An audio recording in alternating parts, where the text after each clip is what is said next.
Greetings, you degenerate capitalists. What an indescribable pleasure to have you here once again.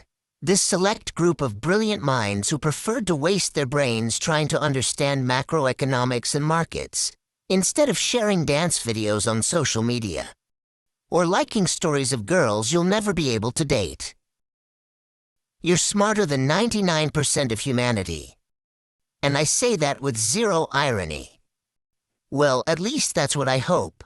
If you're not one of those who bought monkey photos in 2021. And this week was just like that. A week on fire. A CEO is caught cheating on his wife with the HR director while listening to Coldplay. Markets freaking out. The stock market soaring. The S&P 500 index hit an all-time high, as if Wall Street were in its fertile period, eager to ride the bullish momentum. It's not like the market was hitting record lows in March. Bitcoin. It also decided to take off, breaking its all-time high and surpassing the $120,000 mark. I hope you bought at the bottom. Meanwhile, Ferrero, yes, the Nutella company, decided to take an even bigger bite out of the market and purchased Kellogg's snacks business for billions, including brands like Pringles. Another step toward global snack domination. Speaking of the financial market, Trump, always him, threatened to fire Federal Reserve Chairman Jerome Powell, and then quickly backtracked, like someone dropping a bombshell on the firm's board, regretting it, and deleting the message. The market breathed a sigh of relief, and the dollar decided to relax, which, curiously, made PepsiCo Brazil smile from ear to ear. With a stronger reel and sharp execution, Pepsi's Brazilian operation became a standout, riding another wave with a more affordable dollar. But if you think the corporate world is all about industrialized people, know that JPMorgan has decided to put his foot down on private credit, chasing after the bucket he kicked. Either he's playing chess, or it's high time someone took his coffee away. And as if that weren't enough, the Chainsmokers, yes, that famous DJ duo surrounded by idle billionaires, have launched a $100 million venture capital fund. Because of course, if anyone's qualified to analyze a startup's financial statements, it's two guys who play at beach clubs in Ibiza. All joking aside, sit back, buckle up, because today we've got this and much more. We'll go through all these stories with a bit of sarcasm, a dash of lucidity, and as much good humor as the market allows on a Friday. Shall we? But before we begin, it's time for our weekly mantra. Because I care about you and I want you to be a better person. Some wait to be chosen. Others simply choose themselves. Having high agency is believing you can shape reality, because you've done it before. It's what separates those who merely react from those who transform. It's the intern who sends an email directly to the CEO. It's the founder who, with a straight face, calls 100 investors.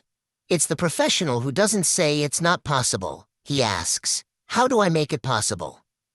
Yes, the world has systems. It has rules. It has gatekeepers. But people with high agency circumvent obstacles, build alternative paths, or simply break down the door. The world is full of people who follow the manual. The few who truly stand out are those who rewrite it. JPMorgan bank boss Jamie Dimon told an audience of clients that the hottest business of 2025, called private credit, reminds him of the subprime mortgage crisis. And soon after, he wrote a $50 billion check to enter this market. During a JPMorgan event in Miami, Dimon warned that direct lending to over-indebted companies is full of bad guys and shitty deals. That same day, JPMorgan announced it was building one of the largest private credit platforms on Wall Street. But has the old man gone mad? Maybe it's a good time to think about a succession plan. The shark no longer seems coherent with what he says. Who knows? Maybe even a Kendall Roy-style vote of no confidence. In fact, for those unfamiliar, this is a bit confusing. The truth is, this isn't madness. nor hypocrisy. It's opportunism. Private credit has become a $2 trillion industry, and banks like JPMorgan felt they were left out of the leveraged buyout financing space. Private equity firms love this market because it's faster, less bureaucratic, and less regulated. For JPMorgan, it's not just about competing with Blackstone and other private equity firms. It's about preventing those same firms from outbidding the bank, sometimes using funds that, ironically, come from the banks themselves through back-leverage structures. JPMorgan is diving headfirst into trying to gain a slice of private credit, while simultaneously maintaining banking relationships with the very private equity firms it's competing with. Dimon is betting that if the market crashes, which wouldn't be surprising, fads are fleeting. LOL.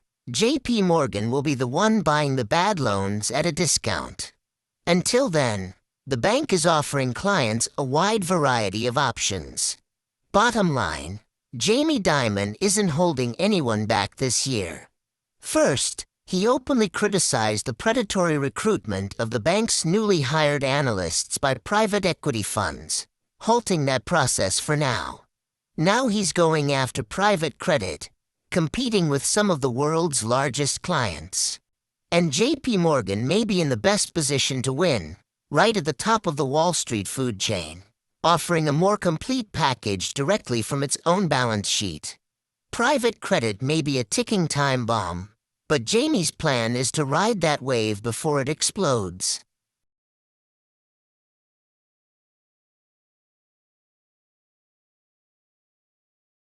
Venture capital for electronic duo the Chainsmokers launches $100 million fund. Are you familiar with the Chainsmokers? The DJ duo, formed by Alex and Drew, who date Brazilian women, pose alongside rich men and degenerate playboys, and truly embody the term celebrity mascotage. Well, they just announced they've raised $100 million from investors for their new venture capital fund, Mantis Ventures. Unlike most celebrity-linked VCs, Mantis focuses primarily on startups operating in the business-to-business model, especially in the cybersecurity and artificial intelligence sectors. Investments include companies specializing in digital security and financial analysis that utilize artificial intelligence in their operations, as well as other startups with an immersive metaverse focus. Despite their corporate focus, the founders say they use the visibility gained through their music careers to boost their business. According to Alex, the experience of playing at private events for major companies helped him build a network of contacts that he now uses to introduce startups to potential clients. Traveling the world fawning over rich people has its perks, doesn't it? Sydney's lingerie and the Bezos seal of approval. And if you thought you'd seen it all in the world of venture capital, hold on to this. Sydney Sweeney, the actress who stars in teen movies and TV shows and is one of Hollywood's favorites, is launching her own lingerie brand. And guess who's lending a strategic and financial hand? Jeff Bezos. Yes, the man himself.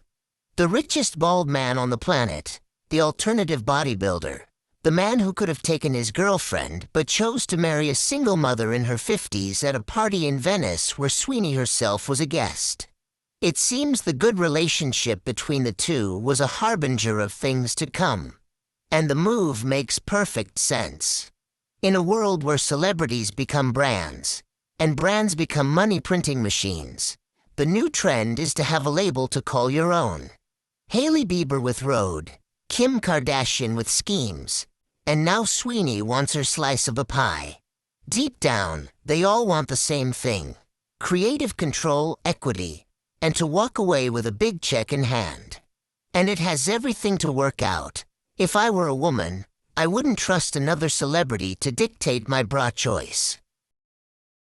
In a world where everything seems expensive, PepsiCo Brazil managed to make money eating snacks.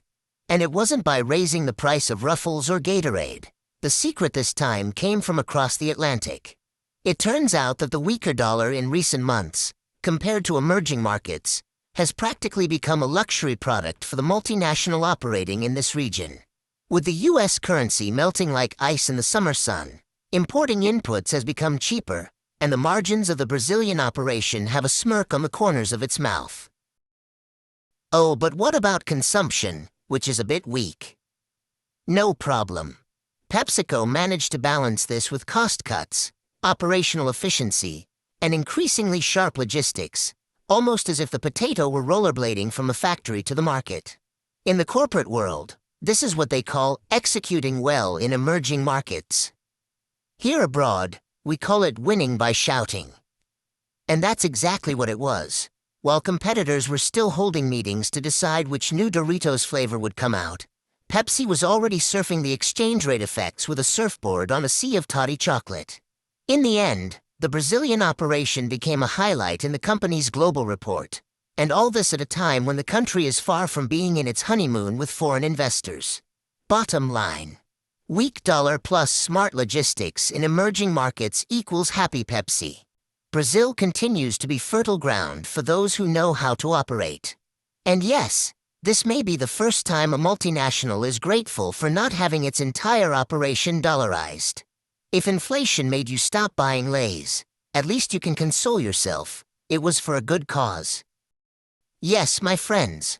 While some dance to Coldplay at the company convention with the HR director and others sell lingerie with Jeff Bezos, the world turns, the dollar fluctuates, and the market follows that eternal loop between euphoria and imminent collapse. The moral of the story? You can't predict anything, but you can laugh. And, if possible, make money in the process. So be smart, invest better, think like an insider, and if you can, avoid mixing Coldplay with corporate adultery. Remember, where you earn your bread, you don't eat your meat. See you next week, you brilliant degenerates.